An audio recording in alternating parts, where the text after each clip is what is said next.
pernyataan dan macam-macam, saling hujat, saling apa. Ya tadi itu yang saya katakan, bahwa sistem negara kita sejak amandemen Undang-Undang Dasar 45 itu tidak menggunakan Pancasila.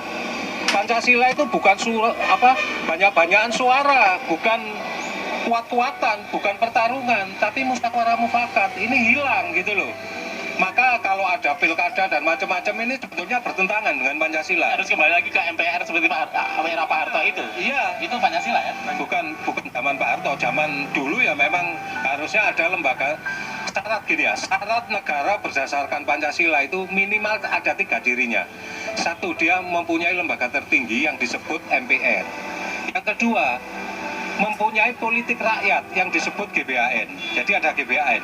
Keinginan rakyat itu ditampung di GBHN. Itu sejak era Soekarno sudah muncul ini. Iya. Yang ketiga adalah presiden itu mandataris MPR. Sejak Soekarno sudah. Ya sudah, sejak Undang-Undang Dasar 45 begitu. Jadi ini semuanya hilang. Gitu loh. Lah terus gimana? Demokrasi tadi ya. Iya, makanya kalau misalkan lembaga MPR ini ada, MPR itu sistemnya bukan keterpilihan, perwakilan golongan-golongan seluruh Indonesia, apakah itu dokter, apakah itu agama, apakah apa, duduk di MPR sebagai utusan golongan. Sistemnya apa?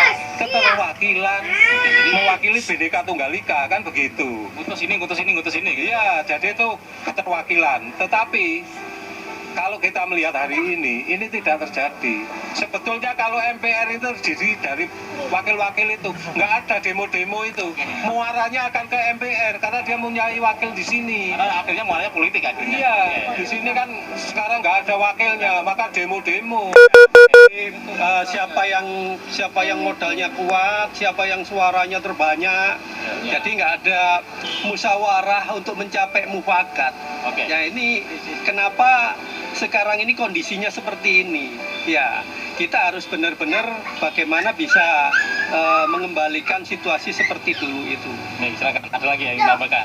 Bertanya lagi boleh, berpendapat boleh. Bisa nggak berpendapat? Gimana? Setelah mendengarkan paparan seperti apa yang Anda tangkap saat ini? Berarti situasi Indonesia sekarang, bahkan semenjak amandemen Undang-Undang Dasar itu sudah sama sekali tidak mencerminkan Pancasila. Berarti selama ini kita juga mempraktekkan Pancasila sendiri itu keliru gitu Pak? Bukan keliru. Sebagai diri pribadi nggak keliru, tapi sebagai ketatanegaraan harusnya itu manusianya Pancasilais, ketatanegaraannya Undang-Undang Dasarnya ini ya Pancasilais gitu loh, baru ketemu. Nah sekarang manusianya kita semua Pancasilais, dasar negaranya Undang-Undang Dasarnya tidak Pancasilais. Pendapat silakan. Mungkin lebih ke arah kalau kita sekarang sudah keliru gini Pak. Kalau sudah keliru, mungkin apa sih yang seperti kita mahasiswa gitu itu harus lakukan untuk membenarkan gitu ya, membenarkan lagi kalau ternyata Pancasila itu harusnya tuh begini, harusnya kita mungkin memang Pancasilais gitu, tapi kita memang sudah, tapi kan kenyataannya di hari ini sekitar itu tidak seperti itu gitu. Nah itu mungkin pergerakan apa yang mesti kita buat gitu Pak. Singkat aja Pak Pri. Ya, Karena waktu. jadi kalau kita lihat ya sekarang ini semua orang ingin Pancasilais, tapi realitas tidak terjadi itu. Bagaimana publik seperti yang disampaikan? Ya makanya ini kan sebuah dilema yang sangat besar buat kita.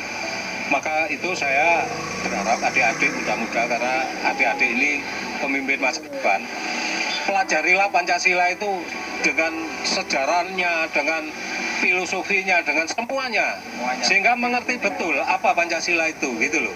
Nah ini yang terjadi sekarang, banyak yang tidak paham. Akhirnya apa? Kita di ini aja dia. Ayo lahirnya Pancasila, gerutuk. Ayo lah apa, gerutuk.